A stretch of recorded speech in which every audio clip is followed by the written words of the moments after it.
அஸ்ஸலாமு அலைக்கும். அல்சியா channel.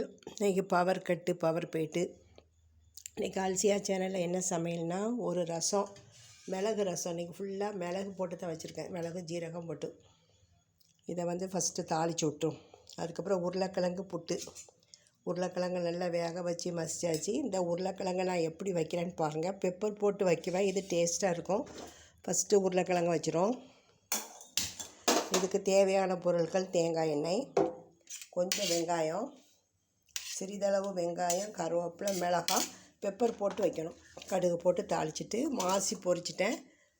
டுனா fish பொரியல் பண்ணிட்டேன். சோறு வடித்தாச்சு. பீன்ஸும் கேரட்டும் போட்டு ஒரு பொரியல் பண்ணிட்டேன்.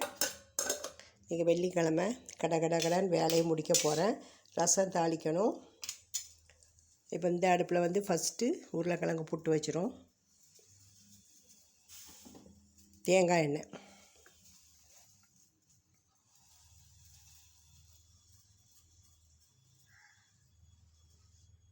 தேவையான அளவு உப்பு இதிலே போட்டுருவேன். இந்த வெங்காயத்திலே போட்டுருவேன்.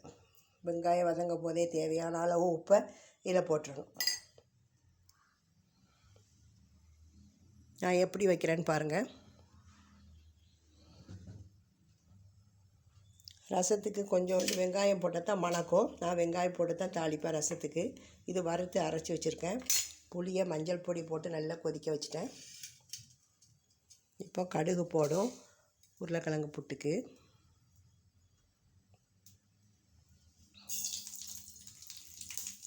அதுக்கப்புறம் கருவேப்பிலை, கொஞ்சம் கோல் வெங்காயம், மிளகாய், இதிலே உப்பு போட்டேன்.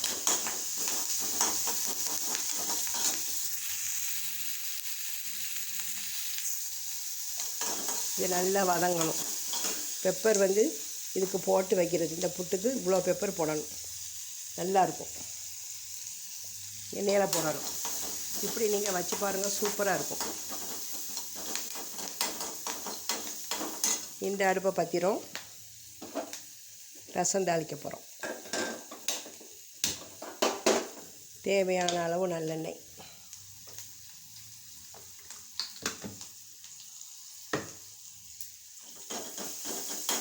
இன்றைக்கி தக்காளியே போடாமல் தான் ரசம் வைக்கிறேன், புளியில்.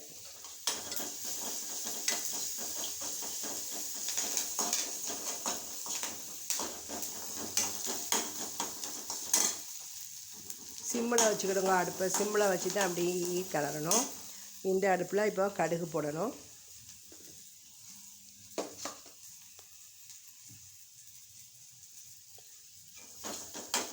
பெப்பர் போட்டு உருளைக்கிழங்கு புட்டு வைக்கும் போது அதனுடைய டேஸ்ட்டு தனியாக இருக்கும். வச்சு பார்த்துட்டு சொல்லுங்கள். இப்போ ஏற்கனவே மசித்து வச்ச உருளைக்கிழங்கு போட்டுக்கணும். தேங்காய் பூ தேவைன்னா போடுங்க, இல்லைன்னா தேவையில்லை, நல்லாயிருக்கும். அடுப்பு சிம்மில் வச்சுருங்க. உருளைக்கிழங்கு புட்டு ரெடி ஆகிட்டு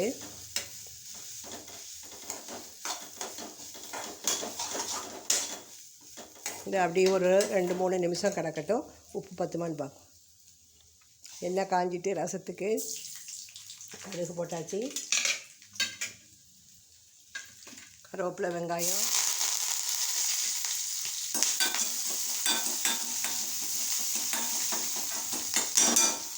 காயப்பொடி தேவையான அளவு. ரசத்துக்கு உப்பு போட்டுரும். ஃபஸ்ட்டு புளி தண்ணியில் கொஞ்சம் மஞ்சள் பொடி போட்டு நல்லா கொதிக்க வைங்க. அப்போ தான் புளியினுடைய வாடை போகும். பாத்திரம்லாம் கழுவி அடிக்காச்சு. கவுண்டர் டாப் கிளீன் ஆகிட்டு இந்த கஞ்சை வாசலில் ஆடு வரும், அதுக்கு தூக்கி வச்சுருவேன்.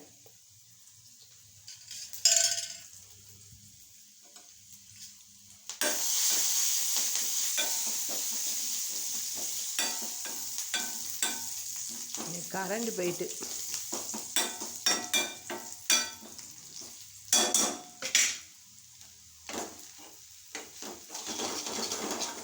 வெள்ளிக்கிழமை அதிக நாயகம் பேரில் செலவாத்து ஓதி குரானை ஓதுங்கோ. அதிக நன்மைகளை தேடிக்கிடுங்கோ.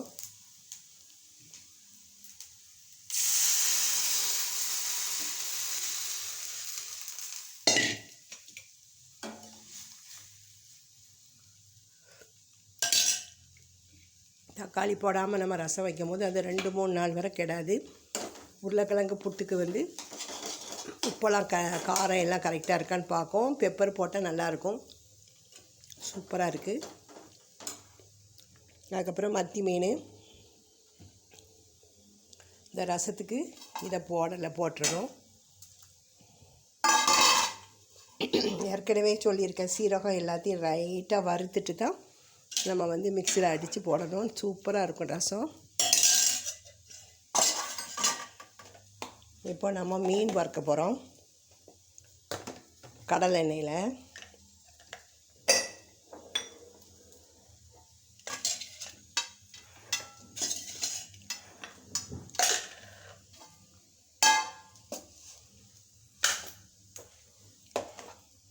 சாலை மீன் வாங்கினேன்.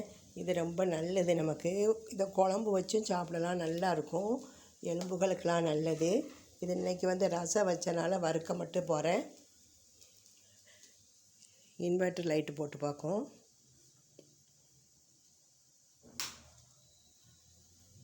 இப்போ நம்ம இதை இறக்கிட்டு இதை மீனை வறுக்கிறோம். உருளைக்கிழங்கு புட்டு ரெடி ஆயிடுச்சு. இல்லை கடலை எண்ணெய் ஊற்றி தான் மீனை வறுக்க போகிறேன். ரசம் பொட்டு வரட்டும். பொட்டு வந்தோன்னே அணைச்சிடணும். பாருங்கள், கடகடன்னு வேலை முடியுது. இந்த உருளைக்கிழங்கு புட்டுக்கு நான் சொன்ன மாதிரி பெப்பர் போட்டு மிளகாய் போட்டு வைங்க, சூப்பராக இருக்கும். இதை செய்து பார்த்துட்டு நீங்கள் கமெண்ட் பாக்ஸில் சொல்லுங்கள். இப்போ இதில் வந்து நம்ம எண்ணெய் விட்டுரும். கடலை எண்ணெய். எப்போதும் நல்லெண்ணெய் தேங்காய் தான் மீனை வந்து வறுக்குவேன். இன்றைக்கி கடலெண்ணெய் தான் இப்போ வறுக்கிறேன். கடலெண்ணெய் உடம்புக்கு நல்லது. தேவையான அளவு கடலை எண்ணெய். வீடியோக்காக வேண்டி ஒரு 4 மீனை பொரிக்கும். மீதி சாப்பிட்ற நேரம் வறுக்கலாம். இந்த ரசத்தில் போட்டு வந்தோன்னே இறக்கிறோம். இப்போ நம்ம இந்த மீனை வந்து மீனுக்கு எப்படி மசாலா தடவுறதுங்கிறத ஏற்கனவே போட்டிருப்பேன். வத்தல் பொடி, ரஸ்குத்தூள் இல்லைன்னா அரிசி மாவு, கொஞ்சம் இஞ்சி பூண்டு பேஸ்ட்டு. இஞ்சியும் பூண்டு மட்டும் தனியாக அரைச்சது, உப்பு, மஞ்சள் பொடி, அதுக்கப்புறம் கொஞ்சம் வந்து நல்லெண்ணெய் ஊற்றி நல்லா விரவிடணும். ஒன்றும் இல்லைன்னா உங்களுக்கு வந்து கொஞ்சம் புளி தண்ணியை ஊற்றி விரைய வச்சுருங்க. இது வந்து நல்லா டேஸ்ட்டாக இருக்கும். மீனை வறுத்துறோம். இது வந்து மலைக்கு ஏற்றது. ரசம் வச்சு இந்த மீனை வறுத்தா சூப்பராக இருக்கும். இப்போ வீடியோக்காக வேண்டி 4 மீன் மட்டும் வறுத்துறோம். மீதியை வந்து ஃப்ரிட்ஜில் வச்சிடலாம். தட்டில் வைங்க. தட்டில் வச்சு பொரிக்கும் போது மீன் சூப்பராக இருக்கும். இன்றைக்கி காலையிலே கரண்ட் போயிட்டு ரசத்தை ஊற்றிடும். சூப்பரான ஒரு மிளகு ரசம். பாருங்கள், தண்ணி கணக்க இது நல்லாயிருக்கும். தொண்டை இருமல், சளி இதுக்கெல்லாம் ஏற்ற ரசம். பீன்ஸு பொரியல், பீன்ஸும் கேரட்டும் போட்டு ஒரு பொரியல். அதுக்கப்புறம் உருளைக்கிழங்கு புட்டு, மீன் வறுவல், இதெல்லாம் வச்சிரும்.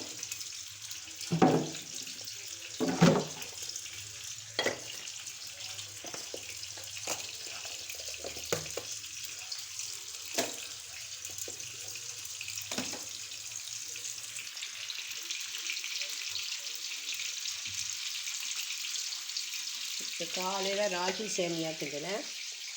ராகி சேமியா ஏற்கனவே போட்டிருப்பேன் என்னுடைய வீடியோவில் பாருங்கள். எல்லாம் க்ளீன் ஆகிட்டு கவுண்டர் டாப்லாம் ஒதுக்கிட்டு வேலை முடிஞ்சிருச்சு.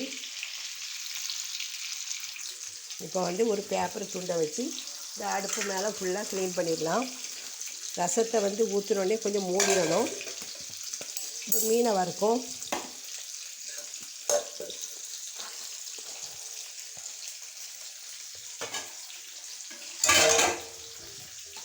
இந்த தாளை வச்சு துடைக்கும் போது நமக்கு வந்து துணி துவைக்கிற வேலை இல்லை.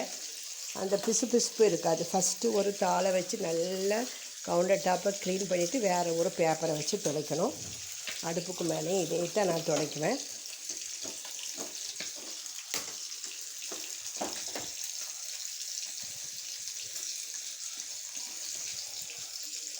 ஒரு மணி நேரத்துக்குள்ளே எல்லா வேலையும் முடிச்சிடுவேன். இப்போ வறுத்த மீனை எடுத்து வைக்கும்.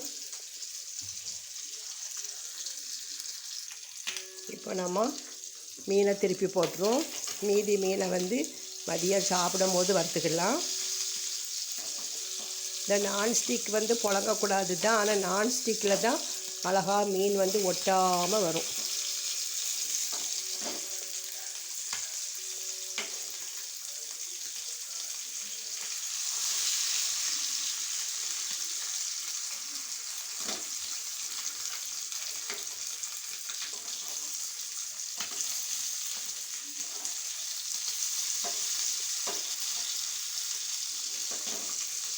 மீனுக்கு வந்து எப்போதும் நான் சொன்ன மாதிரி ரஸ்குத்தூள் இல்லைன்னா பச்சரிசி மாவு போட்டு நீங்கள் எலுமிச்சப்பழச்சாறு இல்லைன்னா புளிச்சாறு ஊற்றி விரவி கொஞ்சம் நல்லெண்ணெய் ஊற்றி இப்படி பயங்கர மொறுன்னு இருக்கும், நல்லா இருக்கும் மீன்.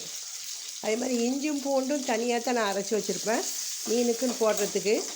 இப்போ பாருங்க, சூடாக ஒரு சோறு, மாசி பொரியல், அதுக்கப்புறம் சுட சுட ஒரு ரசம். இது வந்து பீன்ஸு கேரட் போட்டு ஒரு பொரியல்.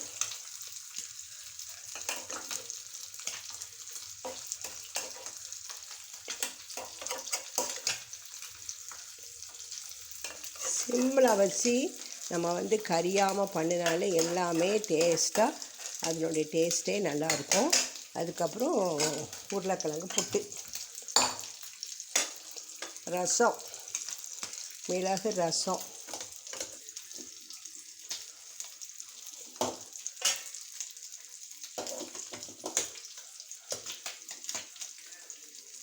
இந்த பெப்பர் போட்டு நீங்கள் உருளைக்கிழங்கு புட்டு வைக்கும் போது இது ரொம்ப டேஸ்ட்டாக இருக்கும். இதை செய்து பார்த்துட்டு கமெண்ட் பாக்ஸில் சொல்லுங்கள், எப்படி இருந்துச்சுன்னு சொல்லுங்கள்.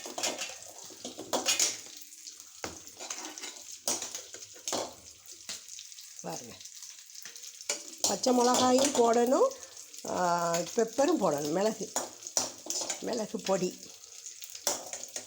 முழு மிளகு கிடையாது, மிளகு பொடி. பாருங்கள், மீன் அடுப்பை ஆஃப் பண்ணியாச்சு. இந்த மீன் வந்து மத்தியானம் சாப்பிட்ற நேரம் பொரிக்கலாம். இப்போ வந்து நம்ம வந்து இது வந்து வீடியோவுக்காக வேண்டி பொரிச்சிருக்கோம். பாருங்கள், சுட சுட மத்தி மீன், சாலை மீனுன்னு சொல்லலாம், மத்தி மீனுன்னு சொல்லலாம். இது வந்து எலும்புகளுக்கெல்லாம் ரொம்ப நல்லதுங்க. பிள்ளைகளுக்கு வந்து குழம்பு வச்சும் கொடுக்கலாம், பொரிச்சும் கொடுக்கலாம். இந்த வீடியோ பிடிச்சிருந்தால் லைக் பண்ணுங்கள். எல்லோரும் லைக் பண்ணாமல் இந்த வீடியோ பார்க்குறீங்க. இன்ஷா அல்லாஹ் நாளைக்கு ஒரு வீடியோ போடுறேன். புதுசாக பார்க்குறவங்க முதல்ல சப்ஸ்கிரைப் பண்ணிவிட்டு பக்கத்தில் உள்ள பெல்லை கிளிக் பண்ணுங்கள். அப்போ தான் நான் போடுற வீடியோஸ் உங்களுக்கு வரும். இன்ஷா அல்லாஹ் நாளைக்கு ஒரு வீடியோவோட உங்களை பார்க்குறேன். அஸ்ஸலாமு அலைக்கும்.